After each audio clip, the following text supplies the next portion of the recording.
And my speech today is on happiness is a skill and not a circumstance.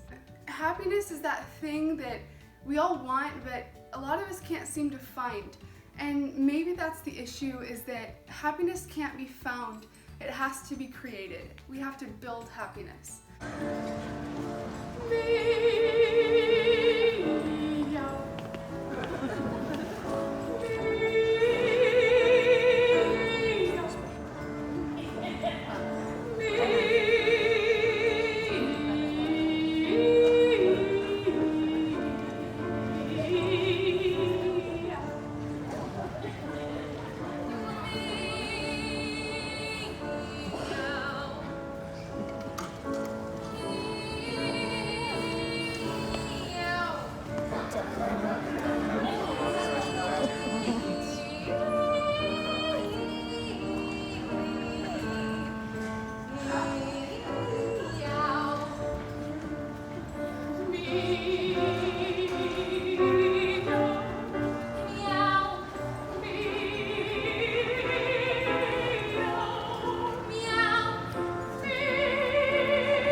So how do we change that mindset and get to a place where we can feel that happiness that lasts? So I'm a part of a theater troupe, Take Note Troupe, and their motto is actually the title of my speech, Happiness is a Skill, Not a Circumstance. And something that we use is play theory. And play theory is it's a group of 4 principles, 4 tools that can be used to enrich your life and help us all develop skills that help us to be happier people, to deal with challenging situations, and they're super great tools for happiness that I think everyone should know.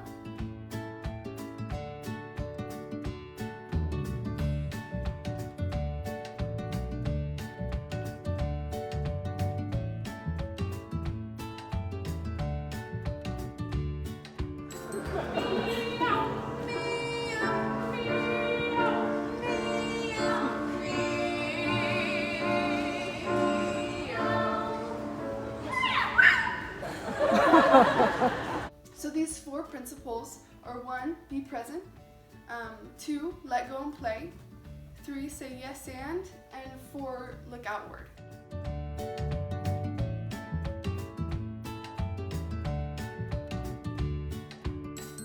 So be present, focusing on the now, observing and being aware of what's happening around you. This is really important for a fulfilling and enriching and complete life. Being present in the now alleviates the fear of the future and the regrets of the past. This is super important. Yes, hard things happen in the past. Yes, there are things that we don't know about in the future that we may be stressed and worrying about. But worrying about either of those 2 things, yesterday or tomorrow, doesn't help. What will help is focusing on now, today, what can I do to enrich my life?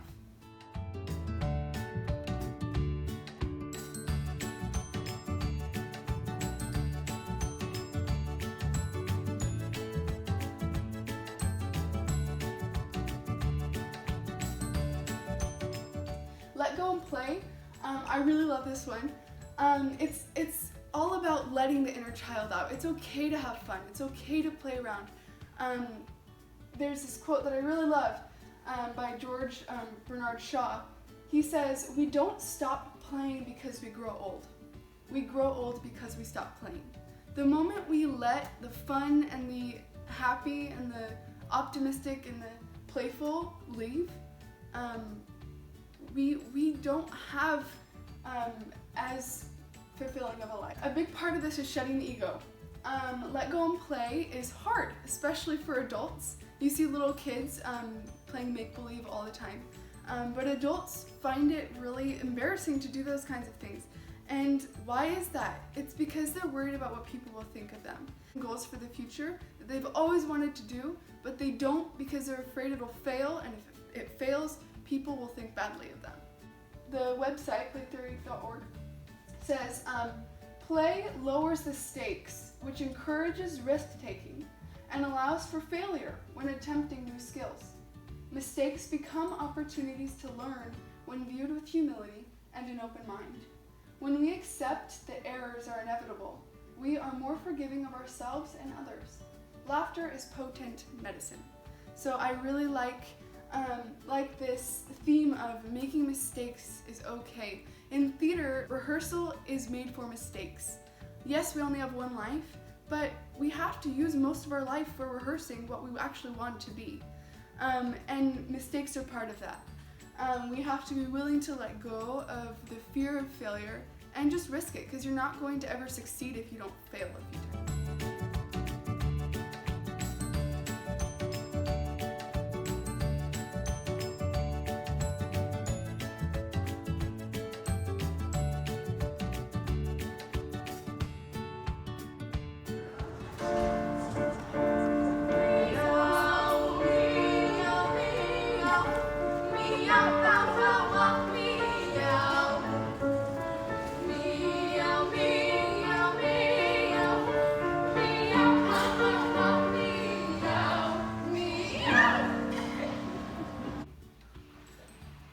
Say yes and.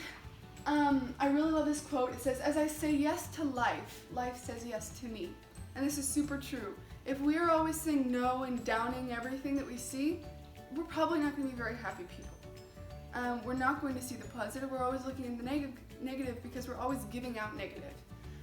Say yes and is all about building upon other people's offers.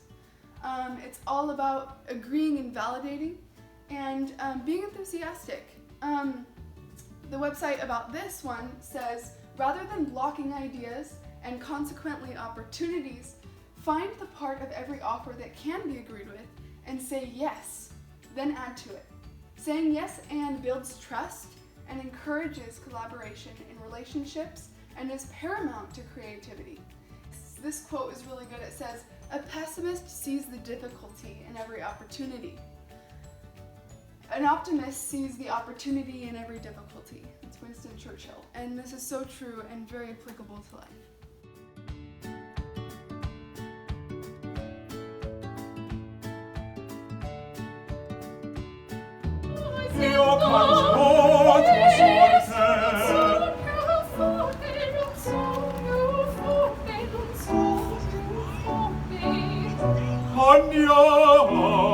Okay, our last principle is look outward. I love this quote too. It says, "Happiness doesn't come when we are constantly looking to be accepted." Again, that's the victim speaking, right? It comes when we reach out and are accepting of others. We are more likely to receive positive and happy in our lives if we're putting positive and happy out. Looking outward is all about validating. It's all about making others look good. Because in that process, not only will they be happy, but you'll be happy too. And if you're focusing on them and their happiness and what you can do to help them, you'll get the same. You'll be fulfilled because you're doing something that's helpful and good. Looking outward is also about asking what's needed. If we are not being present and observing what around me needs to get done, what around me is happening, what are the people around me feeling and experiencing, we're not going to be we're not going to be able to maximize those opportunities that we're presented with to do something good. Recognizing and meeting others' needs cultivates confidence and a sense of purpose, an essential component of joy. But it says those who bring sunshine into the lives of others cannot keep it from themselves. Like I was talking about, what you put out, you get back. And if we are just waiting for everyone else to act happy and positivity upon us, we're probably not going to be fulfilled because we aren't actively doing anything about it. And we can't always trust others to fulfill our lives. Yes, other people do fulfill our lives. Maybe there's an act of service, but the best way to feel fulfillment and joy and happiness is to actually do something yourself.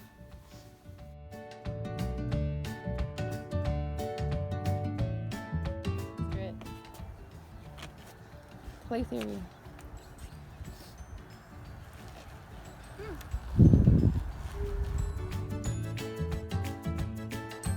I was thinking about it, and this is my analogy. Happiness is kind of like watching a flower grow. If you have a flower and you're staring at it the whole time that it's there, it's gonna die because you're spending all of your 24/7 time staring at the flower instead of nourishing it, right? The flower needs water, it needs soil, it needs sunshine, and those things are super important for it to grow and be healthy and grow beautiful and strong. And if we're staring at it the whole time, those needs won't be met. Happiness is the same way. We can't watch happiness and expect it to be full grown and strong and healthy and beautiful. We can't, because if you're focusing on happiness itself, it's probably not getting the nutrients it needs, because you can't get happiness by focusing just purely on happiness. It's by indirectly focusing on other things like service and things like that to help you be happy.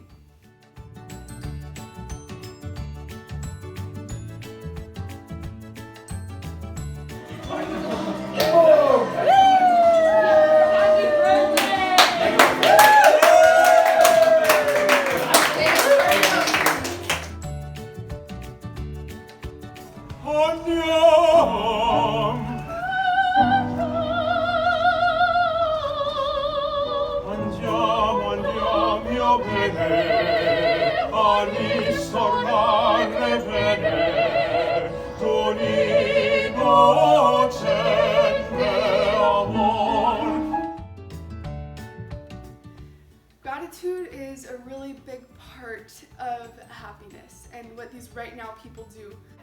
They found that what's more effective is recognizing those moments in which you feel gratitude and allowing them to sink in. So let's say my sister made me breakfast, right? And that doesn't usually happen. So I would feel grateful for that, right? I'm sure most of us would.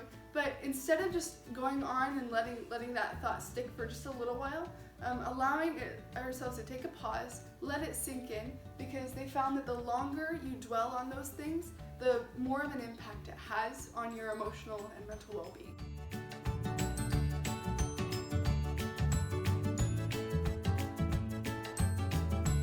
So gratitude is super important.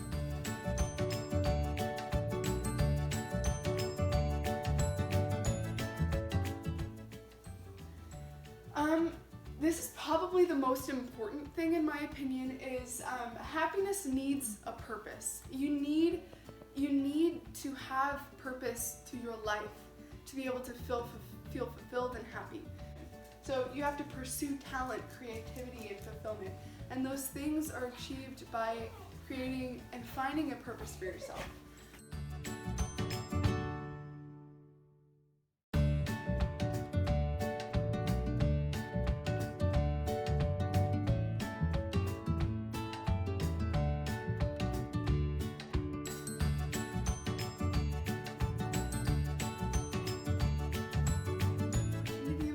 We only have one life here on Earth, and we gotta use it well.